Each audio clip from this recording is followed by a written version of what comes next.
Andy for every bit of information I can rob of him when I'm around him. It's definitely, and I've learned a lot myself just being around him.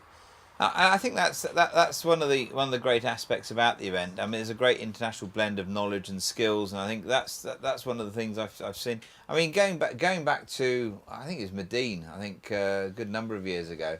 There's one of the anglers that turned up, and he must have had 24 rings in his rod, and it was at a time that you're only allowed to cast from the shore, and he was wondering why he wasn't getting great distance, and just his whole equipment that he was actually utilising was just kind of wrong. Just not geared up for it. He just wasn't geared up for it. And what was really great to see is the anglers in the swims next to him, they actually lent them their spare rods to actually be able to cast with.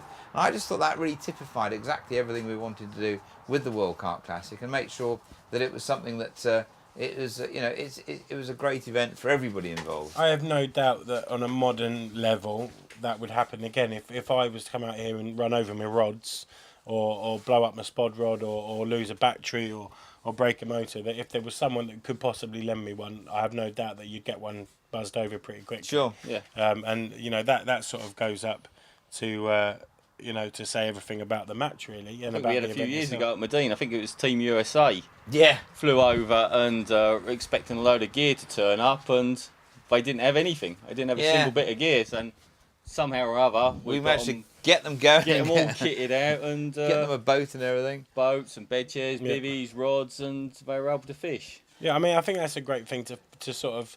We're nearly 90 minutes into the last one, and I think that's kind of like the thing that I guess you would want everyone to go away with after this event. Yeah. When you sum it all up, that's what the World Carp Classic is, the friendship, the camaraderie. Yeah, the amount of mates that I've made here, not just business contacts, mates that I know I can give a buzz to. Yeah.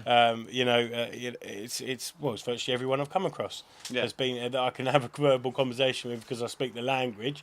I will keep in touch with. There's and that's a brilliant thing to be a part of, whether you work here or you fish it. So I've had an incredible week. I really have, and I've worked hard, but I've enjoyed every minute of it. And sort of where we are up with Andy and Terry the chef, I don't think he's left. I don't think Terry's actually almost left the building he's been in. I did tell him this afternoon he should have come with me. Yeah. He normally does, just to see a fish or two get caught. Yeah. So it's just sort of, it covers it all. That's what you've aimed to achieve. And without getting too much, I think that's what you have achieved, and it's a great thing to be a part of, and definitely something I'd love to be a part of for years to come yet, for sure.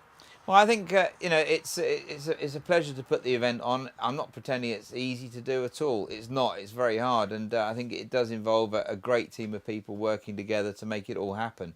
And that goes literally from Andy, the marshalling team, the media team, the administrative team, the sponsors, the participants, and even all the different local people locally from around this massive, great big arena that we're actually working within, running this event.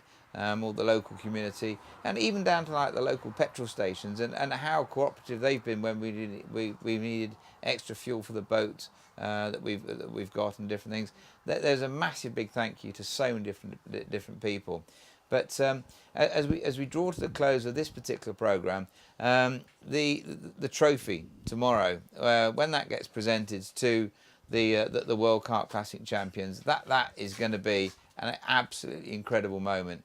When their name goes on that, along with 14 other names that will be on the trophy to celebrate this special 15th anniversary year, it really is going to be an incredible moment.